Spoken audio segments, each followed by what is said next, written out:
यह कहानी एक छोटे से गांव की है जहां एक पुराना स्कूल था। वह स्कूल अब वीरान हो चुका था और कई सालों से बंद पड़ा था।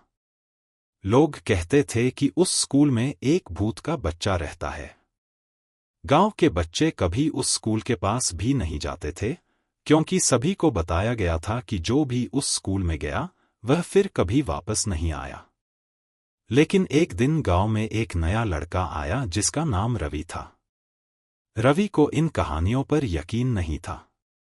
वह साहसी और जिज्ञासु था। जब उसे गांव के बच्चों ने उस पुराने स्कूल और भूत के बच्चे के बारे में बताया, तो उसने ठान लिया कि वह इस रहस्य को जरूर सुलझाएगा। एक रात रवि अपने दोस्तों को बताकर पुराने स्कूल की ओर चल पड़ा। वह अकेला था और स्कूल के पास पहुंचते ही अजीब सी ठंड महसूस होने लगी। हवाओं में अजीब सी खामोशी थी और हर ओर अंधेरा था। स्कूल का दरवाजा टूटा हुआ था और उसकी खिड़कियों से धीमी धीमी आवाजें आ रही थीं, मानो कोई अंदर से रो रहा हो। रवि ने हिम्मत जुटाई और धीरे धीरे स्कूल के अंदर दाखिल हो गया। अंदर का माहौल और भी डरावना था। दीवारों पर पुराने समय की तस्वीरें थीं और फर्श धूल से ढका हुआ था। अचानक उसे एक छोटे से बच्चे की हंसी सुनाई दी। वह हंसी इतनी ठंडी और अजीब थी कि रवि के रोंगटे खड़े हो गए। उसने इधर उधर देखा, लेकिन कुछ नहीं दिखा। कुछ ही पल बाद सामने से एक छोटे लड़के की परछाई दिखी। वह लड़का लगभग 7 से 8 साल का था, सफेद कपड़ों में लिपटा हुआ। उसके चेहरे पर अजीब सी मुस्कान थी, लेकिन उसकी आंखों में एक गहरी उदासी थी। रवि ने हिम्मत जुटाकर उससे पूछा, तुम कौन हो? लड़के ने धीरे से जवाब दिया, मैं यहाँ का छात्र था, लेकिन एक दिन मैं खेलते खेलते इस स्कूल में खो गया। कोई मुझे ढूंढने नहीं आया और तब से मैं यहाँ अकेला भटक रहा हूँ। रवि ने महसूस किया कि वह बच्चा भूत था, लेकिन उसका इरादा डराने का नहीं था। वह सिर्फ अकेला था और दोस्त चाहता था। लड़के ने रवि से कहा, क्या तुम मेरे साथ खेलोगे? मैं यहां सालों से अकेला हूं। रवि ने पहले तो सोचा कि वह भाग जाए, लेकिन फिर उसे लड़के की उदासी देखी नहीं गई। उसने कहा, ठीक है, मैं तुम्हारे साथ खेलूंगा, लेकिन मुझे घर जाना होगा, मेरे माता पिता मेरा इंतजार कर रहे हैं। लड़के की आंखों में चमक आई और उसने खुशी खुशी रवि के साथ खेलना शुरू किया। लेकिन जैसे जैसे समय बीता, रवि को लगा कि कुछ अजीब हो रहा है। खेलते खेलते उसकी ऊर्जा खत्म होने लगी और वह बहुत थका हुआ महसूस करने लगा। अचानक उसे एहसास हुआ कि भूत का बच्चा उसे अपने साथ हमेशा के लिए रोकना चाहता है। रवि ने समझदारी दिखाई और किसी बहाने से स्कूल से बाहर भागने की कोशिश की। भूत का बच्चा चिल्लाते हुए उसके पीछे दौड़ा, तुम मुझे छोड़कर नहीं जा सकते, मैं फिर अकेला हो जाऊंगा। रवि ने पूरी ताकत लगाकर दरवाजे की ओर दौड़ लगाई। जैसे ही वह दरवाजे से बाहर निकला, अचानक चारों ओर खामोशी छा गई। भूत का बच्चा गायब हो चुका था। रवि ने कभी भी उस स्कूल की ओर फिर नहीं देखा। वह जानता था कि वह बच्चा केवल दोस्ती चाहता था, लेकिन उसकी उपस्थिति खतरनाक थी। गांव के बाकी बच्चों ने भी रवि की कहानी सुनी और फिर कभी उस स्कूल की ओर जाने की हिम्मत नहीं की। यह कहानी एक छोटे से गांव की है, जहां बहुत कम लोग रहते थे। गांव के किनारे पर एक पुराना और सुनसान मकान था, जिसे लोग भूतिया हवेली कहते थे। वहां सालों से कोई नहीं रहता था और लोग मानते थे कि उस हवेली में कुछ रहस्यमय और खतरनाक है। वहीं पास में एक फोटोग्राफर था, जिसका नाम अर्जुन था। वह एक उत्साही फोटोग्राफर था और पुरानी जगहों की तस्वीरें लेना उसे बहुत पसंद था। एक दिन उसने सोचा कि क्यों न उस भूतिया हवेली की तस्वीरें ली जाएं। लोगों ने उसे समझाने की कोशिश की, लेकिन अर्जुन ने उनकी बातें नहीं मानी। उसने कहा, यह सब बकवास है, भूत वूत कुछ नहीं होते। मैं सिर्फ अपनी कला के लिए तस्वीरें खींचने जा रहा हूं। अर्जुन अपने कैमरा के साथ उस भूतिया हवेली में गया। हवेली अंदर से बेहद अंधेरी और धूल धूसरित थी। उसकी हर दीवार पर पुरानी और फटी हुई तस्वीरें टंगी थीं। अर्जुन ने तस्वीरें लेना शुरू किया। उसे एक पुरानी तस्वीर दिखी जिसमें एक लड़की खड़ी थी। वह तस्वीर बहुत अजीब थी क्योंकि लड़की की आंखें तस्वीर में सीधी अर्जुन की तरफ देख रही थीं, जैसे कि वह उसे घूर रही हो। अर्जुन ने जल्दी से उस तस्वीर की फोटो खींची और आगे बढ़ा।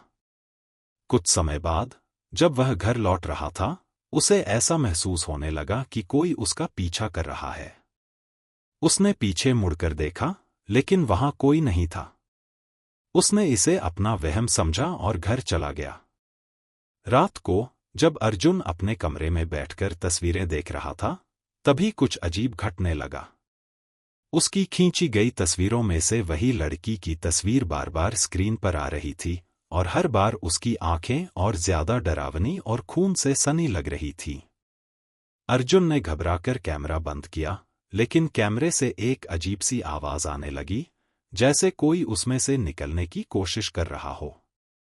अचानक कमरे में ठंडी हवा का झोंका आया और अर्जुन के चारों ओर अंधेरा छा गया। जब उसने लाइट जलाने की कोशिश की, तो देखा कि दीवारों पर वही भूतिया तस्वीर उभर आई थी और उस तस्वीर की लड़की अब उसकी तरफ बढ़ रही थी।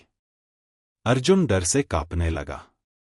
लड़की की आंखें उसे घूर रही थीं और अब उसकी सूरत विकृत हो गई थी।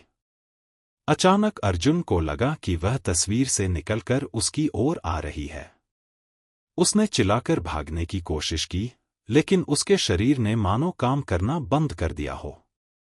वह लड़की अर्जुन के पास आई और उसकी ठंडी आवाज में बोली, तुमने मुझे यहां से बाहर निकाला है, अब मैं कभी वापस नहीं जाऊंगी।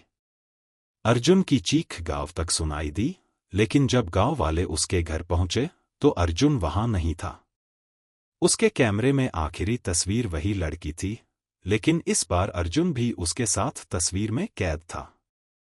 यह कहानी एक ऐसे लड़के की है जो ब्लॉगर था और अपनी अजीबोगरीब कहानियों के लिए मशहूर था। उसका नाम रोहित था। वह इंटरनेट पर भूत प्रेत और डरावनी कहानियों के बारे में ब्लॉग लिखता था और उसकी कहानियां इतनी डरावनी होती थीं कि लोग रात में सो भी नहीं पाते थे। लेकिन उसे इससे कोई फर्क नहीं पड़ता था।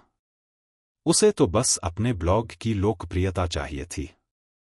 रोहित हमेशा नई नई डरावनी कहानियां ढूंढता रहता था। एक दिन उसे किसी ने एक पुरानी डरावनी कहानी के बारे में बताया। उस कहानी का नाम था खूनी लड़का।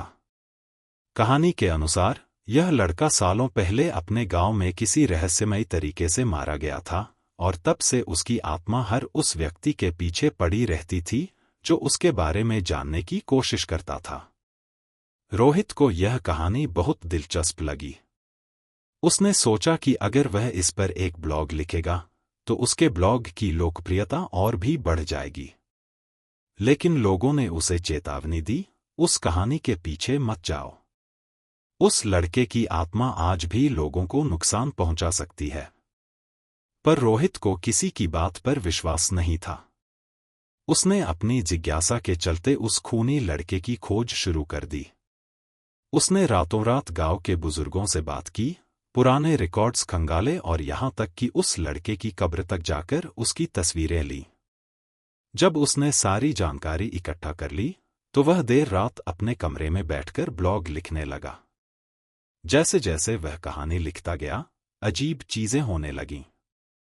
उसके कमरे की लाइटें अचानक झपकने लगीं, कंप्यूटर स्क्रीन पर गड़बड़ी होने लगी और ठंडी हवा का झोंका उसके चारों ओर महसूस होने लगा। लेकिन रोहित इन सब चीजों को अनदेखा करता रहा। उसे यह सब सिर्फ इत्तेफाक लग रहा था। ब्लॉग पूरा करते ही उसने उसे पोस्ट कर दिया और सोने चला गया। लेकिन उस रात उसे अजीब अजीब से सपने आने लगे। उसने सपने में देखा कि वही खूनी लड़का उसके कमरे में आकर खड़ा हो गया है। उसका चेहरा विकृत और खून से सना हुआ है और उसकी आंखों में आग जल रही है। वह धीरे धीरे रोहित की ओर बढ़ रहा था। अचानक रोहित की नींद खुली और उसने देखा कि सपना सच हो चुका था। वह लड़का सच में उसके कमरे में खड़ा था। उसके हाथों में खून से सना हुआ चाकू था। लड़के ने ठंडी और गहरी आवाज में कहा, तुमने मेरी कहानी लिखी है, अब तुम्हें उसकी कीमत चुकानी पड़ेगी। रोहित चिल्लाने लगा, लेकिन उसकी आवाज कमरे से बाहर नहीं जा पाई। लड़का उसके पास आया और बोला, अब मैं तुम्हारे ब्लॉग का हिस्सा बन जाऊंगा, और जो भी इसे पढ़ेगा वह मेरे जाल में फंस जाएगा। अगले दिन जब लोग रोहित के ब्लॉग पर आए तो वे यह देखकर चौंक गए कि उसके आखिरी ब्लॉग के अंत में रोहित की खुद की डरावनी तस्वीरें थीं। उसके चेहरे पर डर की झलक थी और उसकी आंखें खून से भरी हुई थीं।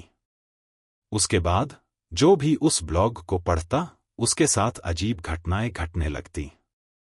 कुछ लोग अचानक गायब हो गए और कुछ की मौत रहस्यमय तरीके से हो गई। कहते हैं रोहित ने अपनी जिज्ञासा और लालच के चलते एक ऐसा दरवाजा खोल दिया जिसे कभी बंद नहीं किया जा सकता।